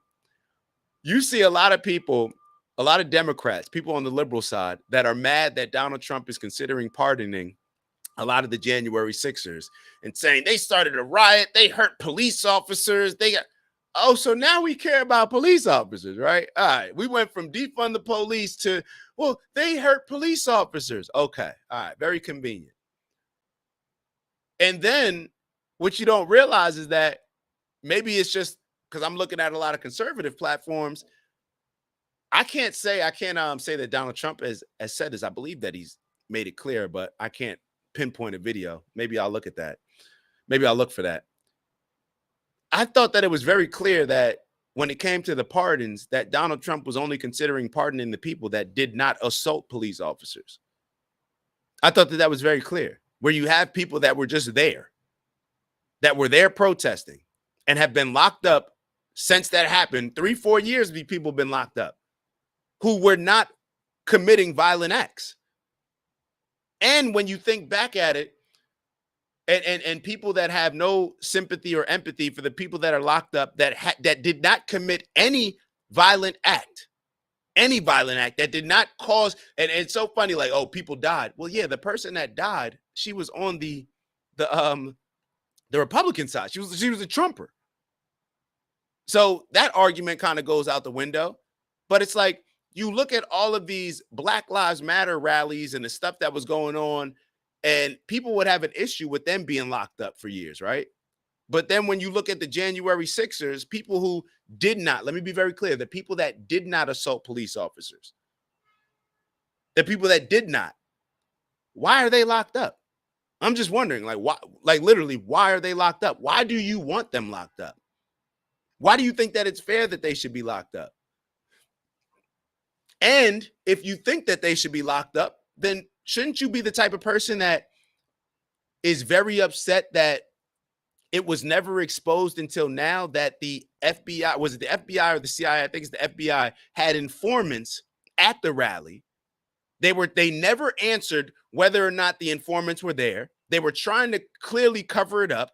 You had the head of the FBI asked very clearly and directly, were there FBI informants there? And he would not answer. So it's like, okay, so they're lying about FBI informants being there. So therefore, we don't even know to what extent. Wait, are those the ones that were creating the chaos that day? We don't know, because we don't know who they are, right? It never came out in the report. So are these people that were informants, are they locked up too? They acknowledge that they were dressed in Trump paraphernalia gear, or whatever you want to call it. So you had undercover, not undercover agents, that's the wrong word. You had informants for the FBI that were there covering the story, getting involved in the rally, the protest, the insurrection that a lot of y'all like to say. If it was really an insurrection, you don't think that it should be exposed to what extent the informants of the FBI were involved? I'm talking about to all the people that especially say that these people, I have no sympathy or empathy for these people being locked up. Like, damn, you have no sympathy and empathy for these people being locked up for just having a protest? The ones that were nonviolent. When you look at a lot of the, I mean, to call this an insurrection, I get it. Okay, it was on the Capitol, cool.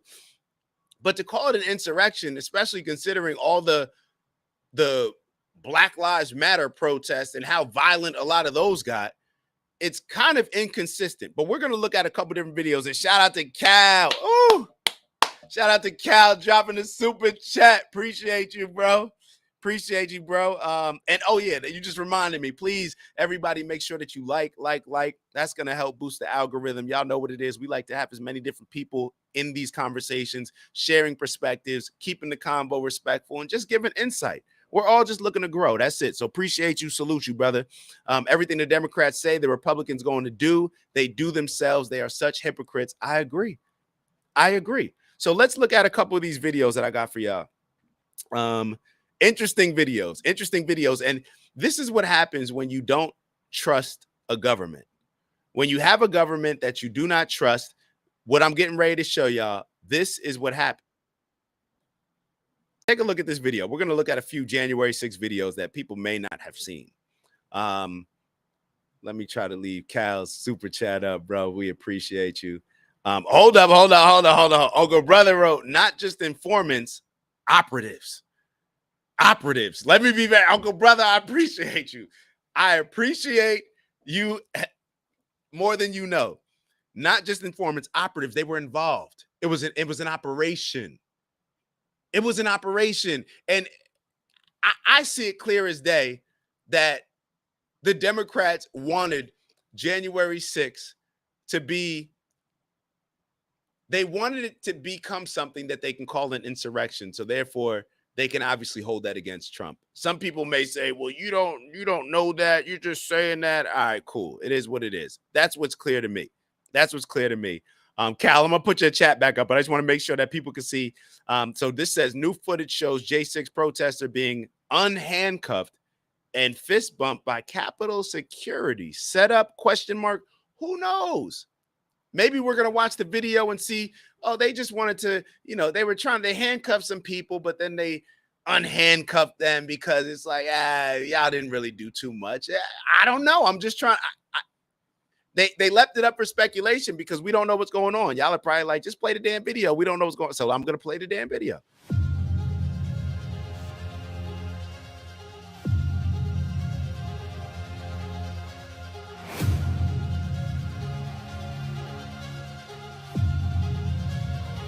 So he's bending over, gets unhandcuffed.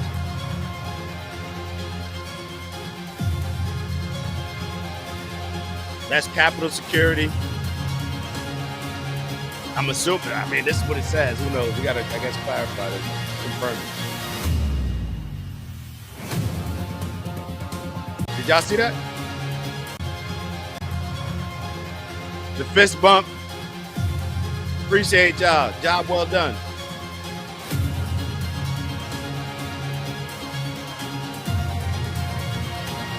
Oh, yeah, go on your way, bro. We'll see y'all. We'll see you later. Let us know when you change back into your security uniform. We'll going out for drinks later.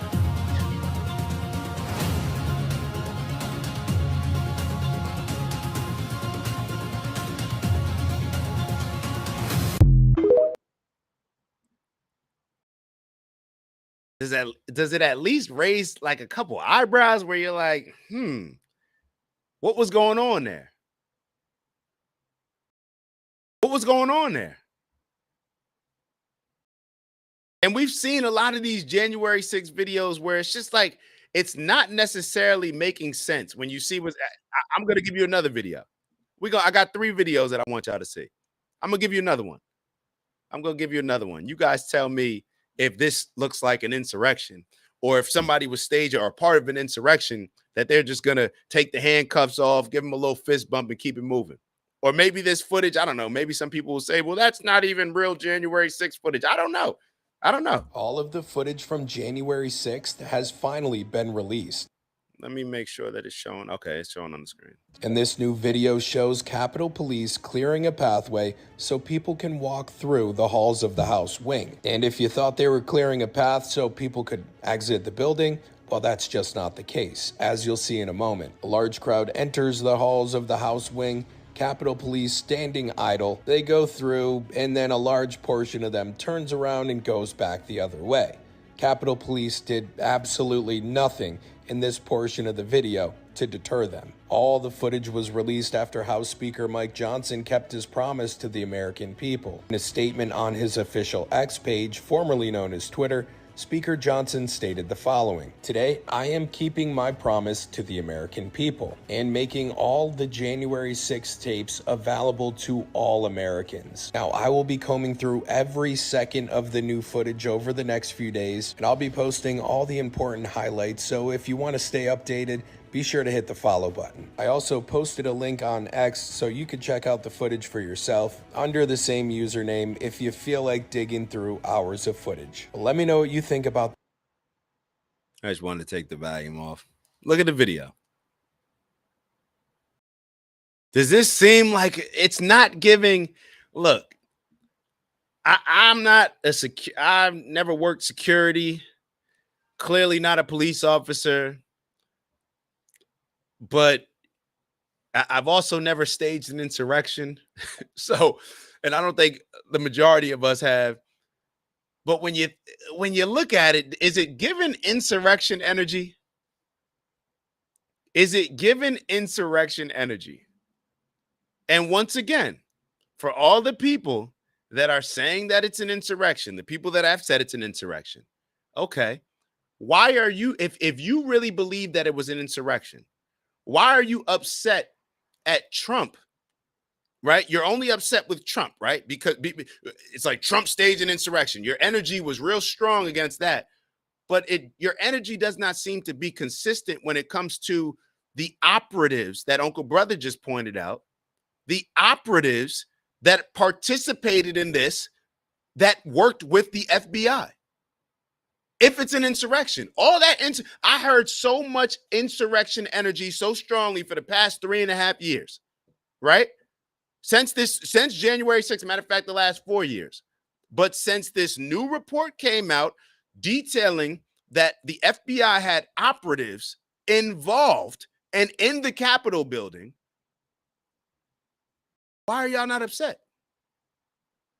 Why are y'all not upset? Matter of fact, y'all are more upset about Donald Trump nominating Kash Patel to take over the FBI and to expose a lot of this stuff. You're more upset about that than you're upset about the current FBI director, or the FBI director that just quit before this report came out, the day before or the day of.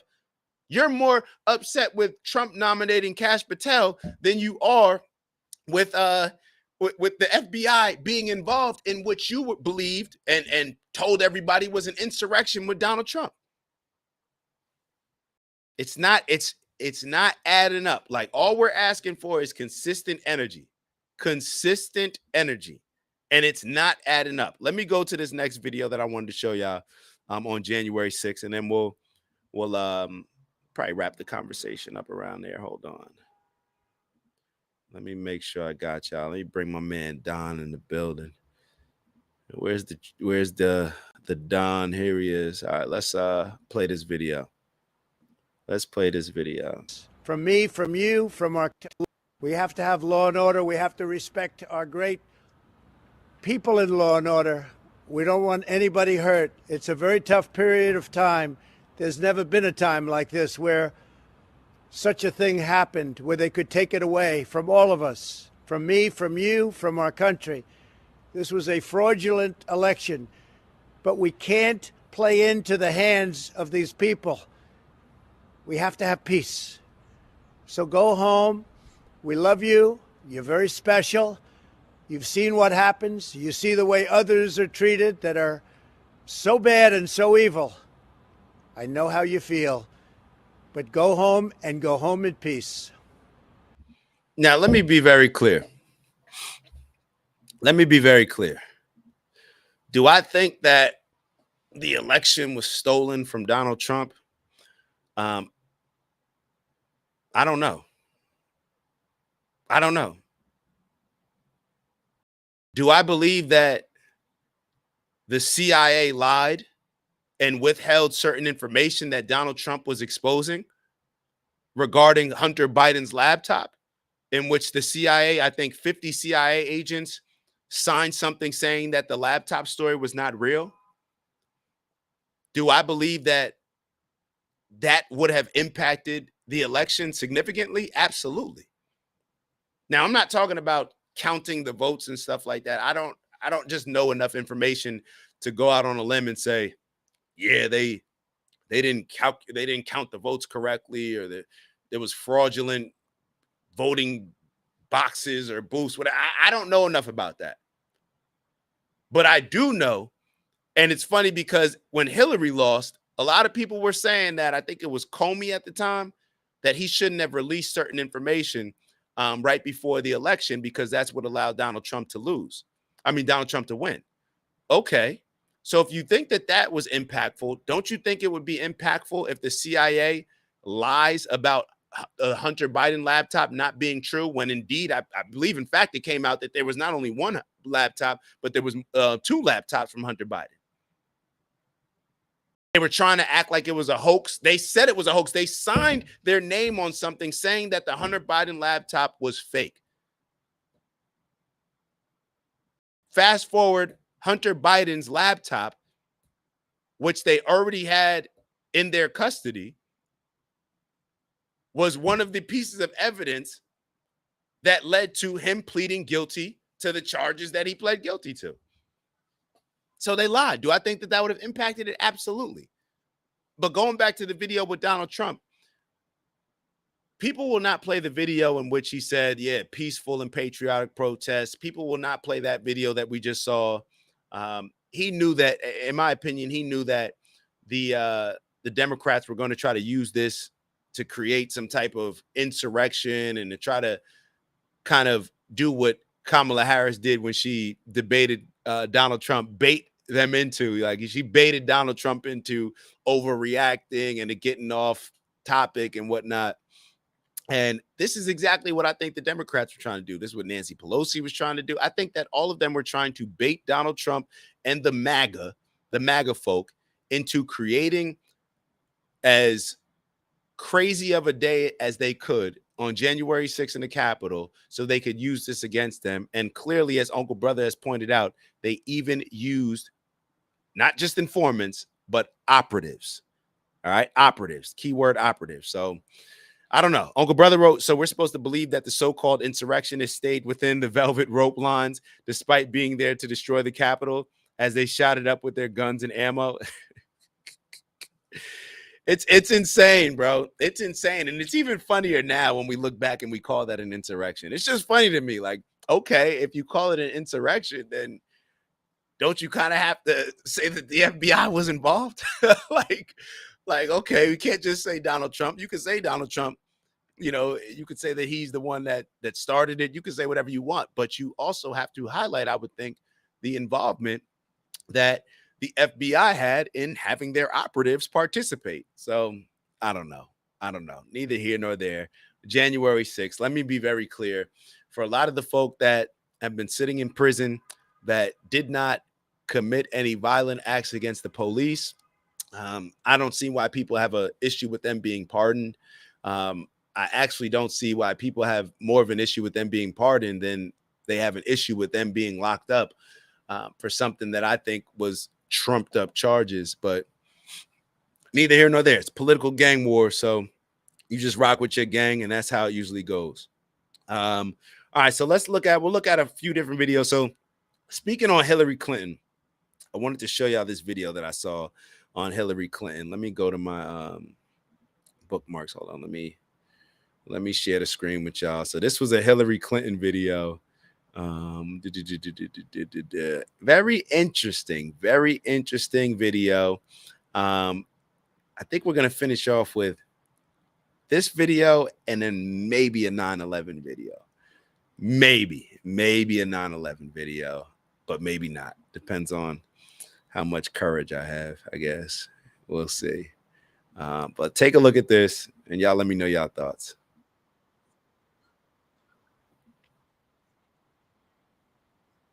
He was declared the front runner for the New York Senate seat. Remember John F. Kennedy Jr.? He was declared the front runner for the New York Senate seat back in 1999. Days later, his plane crashed into the Atlantic Ocean, and his rival, Hillary Clinton, was elected senator. Mary Mahoney was a Clinton White House intern. She knew enough of the inner workings of Bill's sexual advancements to be a star witness during the Clinton impeachment trials. She was brutally executed at a Starbucks she was managing in 1997.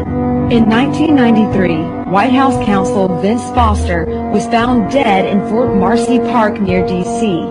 He supposedly killed himself, and among a lengthy list of potential foul play, the bullet was never found. Then there's James McDougal, a key witness for White House prosecutors. He was serving his 3-year sentence for bank fraud at the Fort Worth Federal Medical Center in Texas. And just before he was to give a testimony before the grand jury, McDougal suffered a heart attack in solitary confinement. In 2015, Walter Scheib, a White House chef hired under Bill Clinton, joined the list.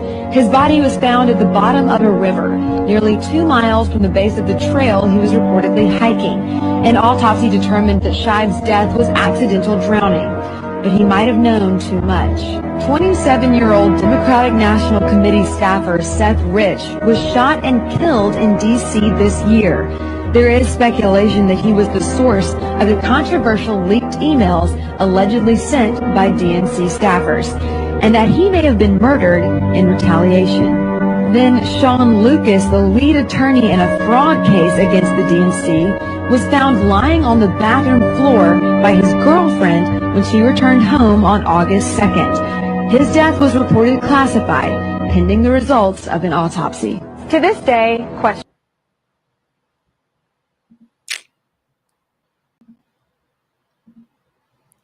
What a coinky dink. What a coinky dink.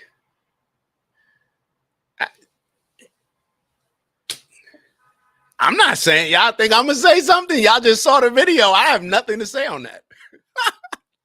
I have absolutely nothing to say on that. Y'all just saw the video. Take it how you want to take it. Leave what you want to leave.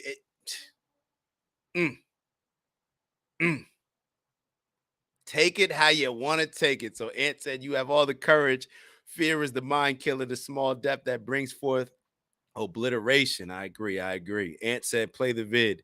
I mean, hell hath no fury like a woman scorned. Woo. Woo. All right, we're gonna leave it there. I probably will play the video, not today, unless y'all really push me to it, because I do, mainly just because I want to get to this last part of the show. Matter of fact, this is what I'm gonna do. I'll put the video in our Instagram group, and then y'all tell me. But it's just another one of these 9/11 videos where stuff just isn't. Matter of fact, we playing it. It is what it is. It is what it is. What are we doing? What am I doing? Let me see if I can find it. Hold on. I got it here. It's not even, it's nothing. Now y'all gonna be thinking like you're gonna be let down from it because it's not that serious. But hold on. Let me see if I can find it real quick. All right, here it is.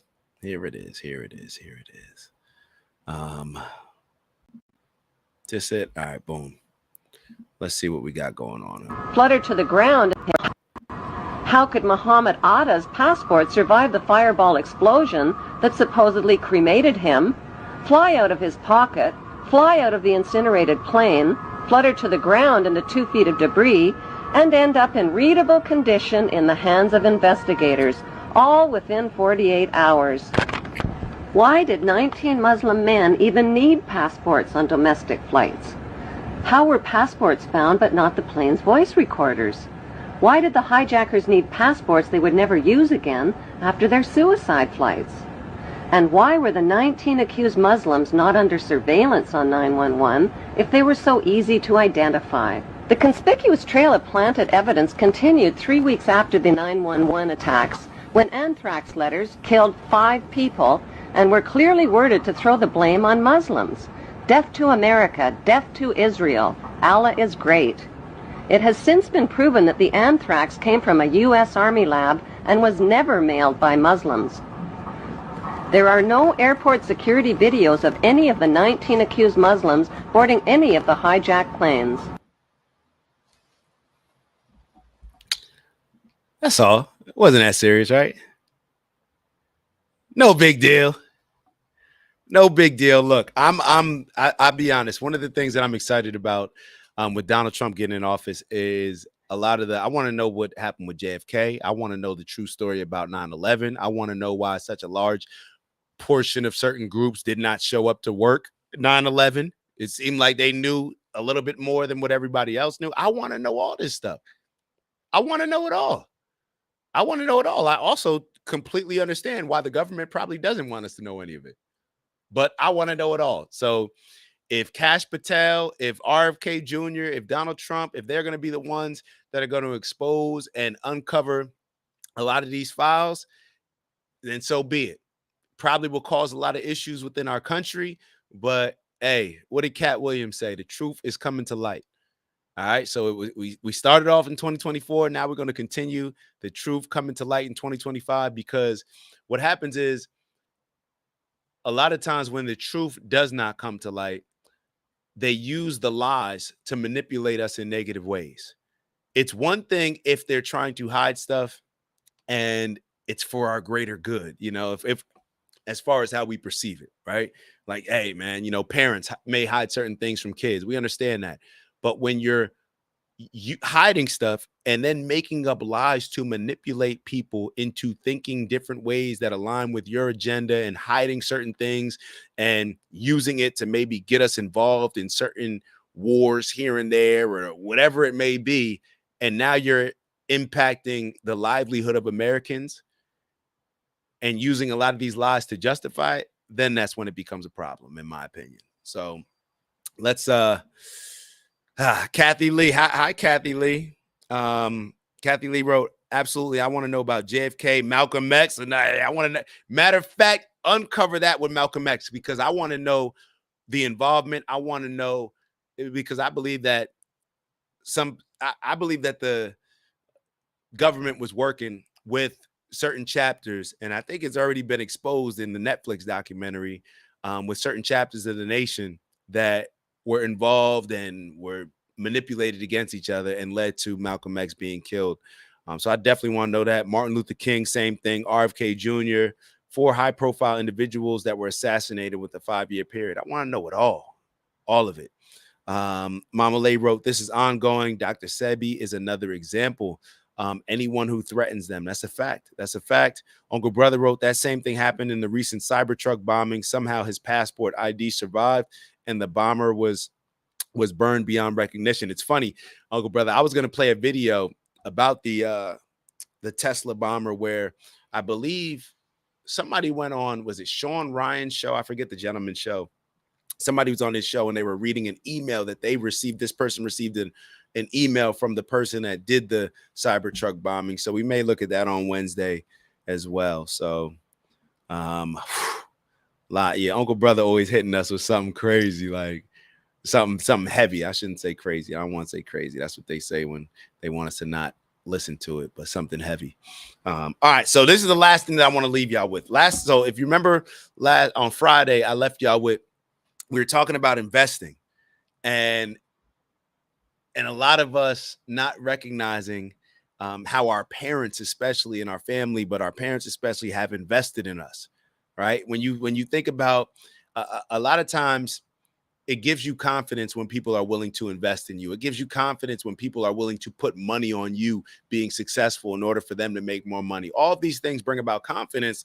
And a lot of times we don't realize that people have been investing in us our entire lives, especially our parents. So for me, I did a little exercise.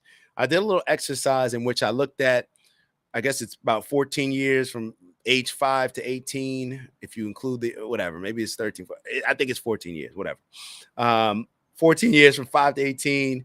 And then I looked at college and I just looked at the amount of time that my parents have invested in me.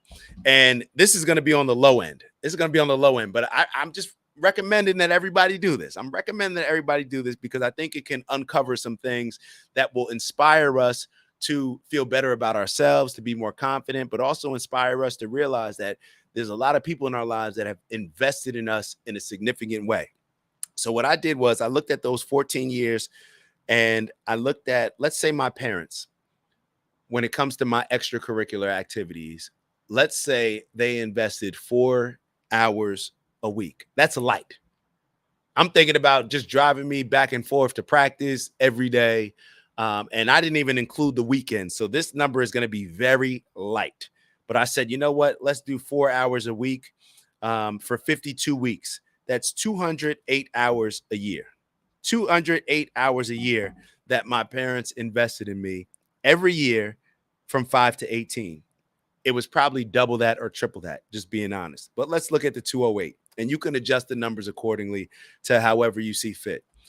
When I look at those 280 a year, multiply that by 14 years, it comes to 2,912 hours. 2,912 hours that my parents have invested in me.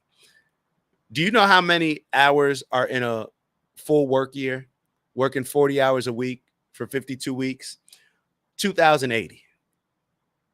So they've invested over almost two and a half,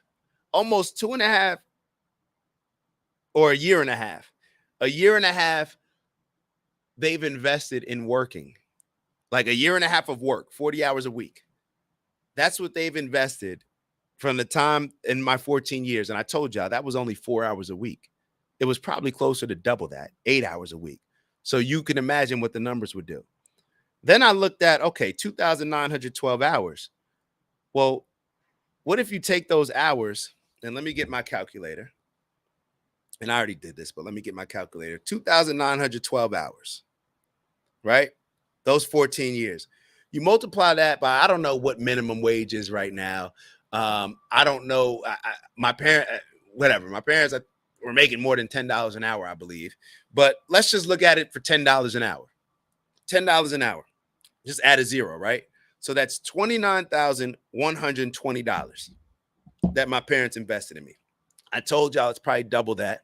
Now that's not counting the actual money. I'm just talking about as far as the time and taking me to practice. That's it. That's what we're talking about.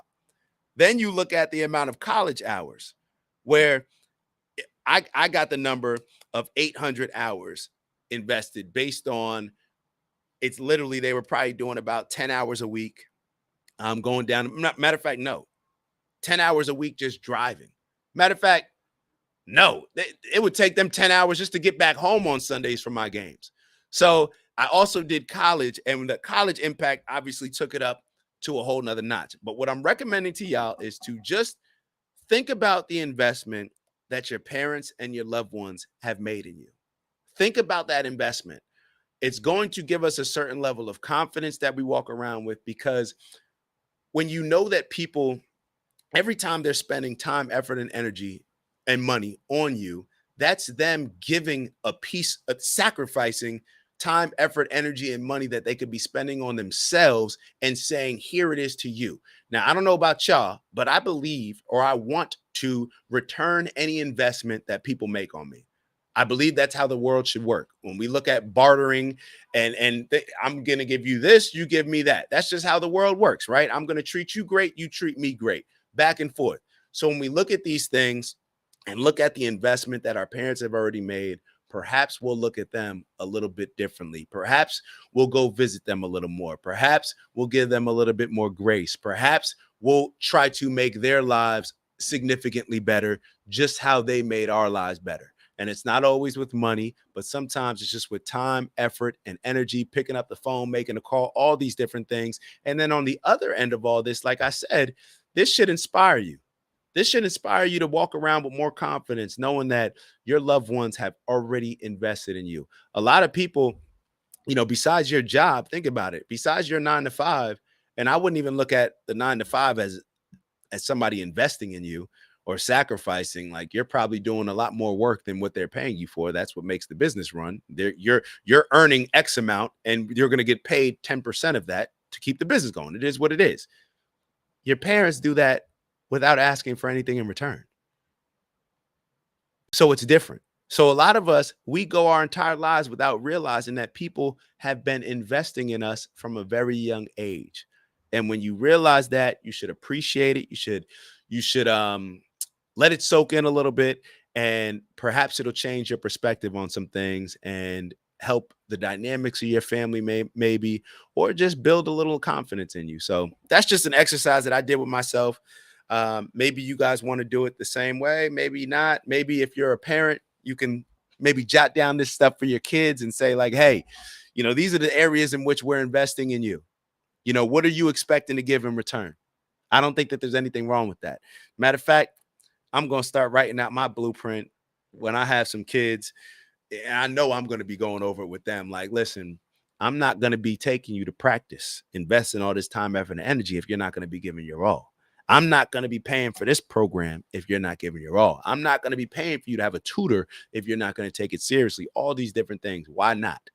We're supposed to get returns out of our investments. All right. That's how the world goes around. That's how we're going to get to a better place. That's how we're going to elevate society, elevate our families across the board. So I just wanted to put that out there. Urs in the building. I think Urs is in Miami. Urs is in Miami. I think Urs just pulled up, got me excited. I just saw the comment. But hold on. Let me read Ant's comment real quick. That email. Cal said, some are saying that email is an op. Be careful. I'm not even sure. But Cal, I'm not sure what you're saying, but I'll take heed. I'll take heed. Ant wrote, what about people or parents that invest in you for their own gain, disregarded who you are, what you want? Is this the same thing? Nah, I wouldn't say that. Of course, there's going to always be people that, you know, I see a lot of these parents that may be doing it for the wrong reasons, but, you know, I would look at that. Fortunately, I haven't had that, been in that situation where people are just doing stuff in order to just get a return when it comes to your parents. You know, it should be, the investment should be made for your own development. But let's be honest, let's be clear. You know, what did people even have kids for? When you think about why, when I think about why my grandparents had a lot more kids, or my great grandparents, you look at the older generations, why they had so many kids. Why do you think they had so many kids? Because they needed people to work on the farm. It wasn't just because they just love kids. It's because, yeah, we need you to be a part of this work. And so I don't know how we looking at it, and we may look at it from a privileged position and say, well, parents, that's just their job. They should be able to, they should do all these things and not expect anything in return. Well, when you look at a lot of other cultures that are very successful, a lot of those other cultures, it's very clear. We're investing in you for this to happen in return. So to each their own. To each their own. You can look at it however you want to look at it. Yeah. Oh, some are saying that the email is an op. Be careful. Okay, so the email from the Cybertruck that I mentioned. I got you. Yeah, I don't know much about it. Yeah, so that's why, you know, even if I showed y'all the video, I'd be very clear in saying, like, hey, this is just some of the questions that I have. But yeah, we go from there. But let's wrap it up. It's already 10:02. Y'all know what we do at the end of every show. We finish up with 45 seconds. Well, I can't even say y'all know, because I've seen some new people in the chat. So for the new people in the chat, what we do at the end of every show is we take 45 seconds to clear our mind. Clear our mind, do some breath work, manifest, do whatever it is you need to do. Matter of fact, it's not always clearing your mind. Maybe it's getting super focused on one thing that you want to accomplish that day or for the week. And especially on Mondays, we take those 45 seconds very seriously, because every Sunday and Monday, we set out to make this our greatest week ever. So you concentrate on what you need to concentrate on. Whether you want to focus on the year, whether you want to narrow it down to what you can do today, however you see fit, let's take 45 seconds to just breathe and do whatever it is that you need to do. So at the end of this show, you'll have a mindset so you can accomplish your goal of making this the greatest week ever. So we're going to take 45 seconds starting now. And if you're in a safe place, please close your eyes. All right, ready, go.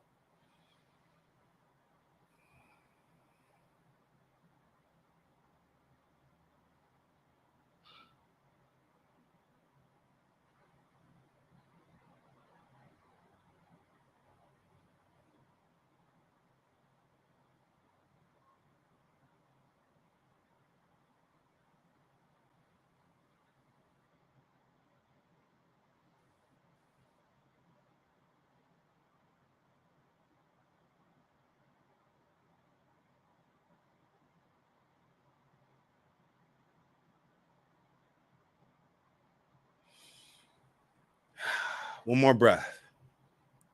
Inhaling all the positive energy, exhaling all the BS.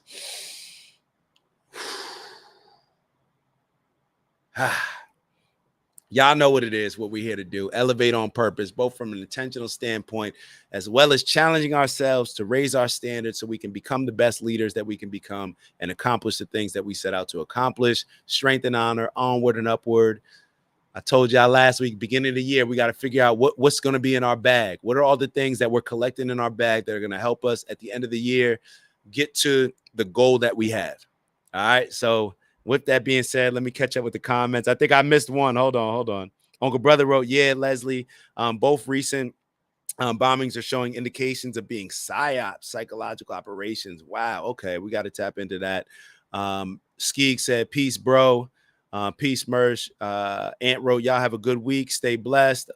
Ant sent the fire emojis for Queens. Appreciate you, Ant. And as always, Uncle Brother sent the gang. Appreciate y'all. Love y'all. Y'all know what it is.